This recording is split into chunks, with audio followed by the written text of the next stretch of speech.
This is the Dallas Morning News. It's Tuesday, May 13th. Sunny and hot today with a high of 97, clear and warm tonight with a low of 74. The area is still on track for its first triple-digit temperature day tomorrow. Here are today's headlines. Well, it finally happened. Hell froze over, Lady Luck howled in laughter, and cue Al Michaels saying, "Do you believe in miracles, Dallas?" Yes!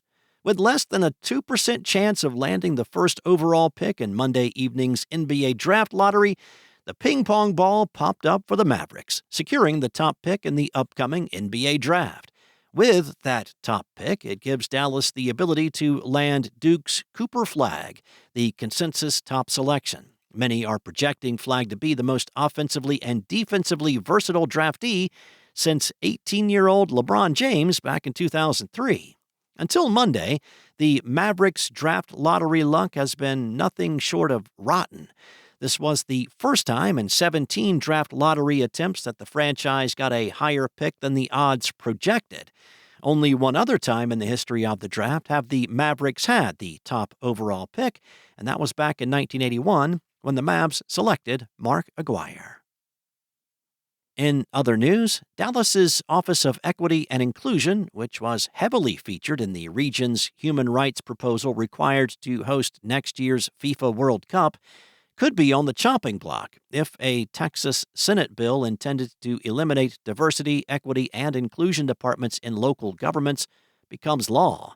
The legislation seeks to ensure governments hire, train, and promote employees based on merits and qualifications, instead of things like race, gender, background, and other social context.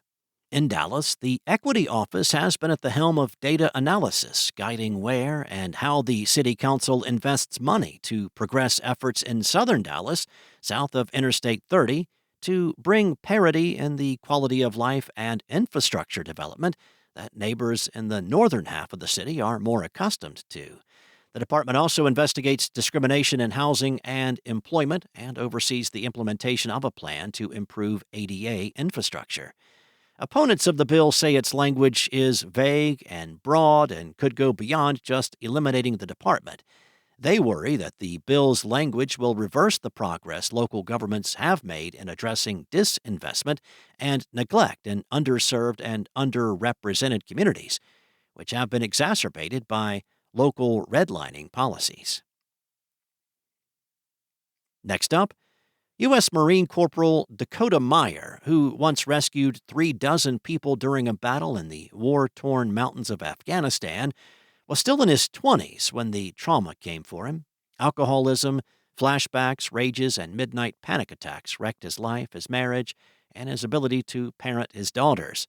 Then the Medal of Honor recipient traveled to Mexico to be treated with ibogaine, a centuries-old psychoactive drug derived from a plant indigenous to Central Africa, increasingly viewed by the medical and science community as the next big hope in trauma, depression, addiction, and brain injury treatment.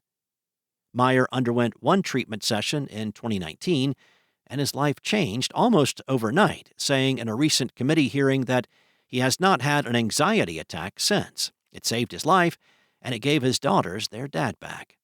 Now, Meyer and other advocates of ibogaine are pushing to bring clinical trials to Texas, not only to help traumatized veterans and addicts who would participate, but also to build on the state's vast medical research network to eventually make the treatment available in the U.S. On Monday, the Texas House overwhelmingly endorsed the idea, with the 141-2 passage of a bill that would fund a grant program for research and medical trials of the treatment. And when the Dallas Cowboys drafted guard Tyler Booker in the first round of the NFL draft, it was with the desire to beef up the offensive front line against a talented Philadelphia Eagles defensive front. Booker, the projected starting guard, will get an early look at the Eagles as the NFL announced Monday morning that the Cowboys will open the upcoming NFL season against the defending Super Bowl champions.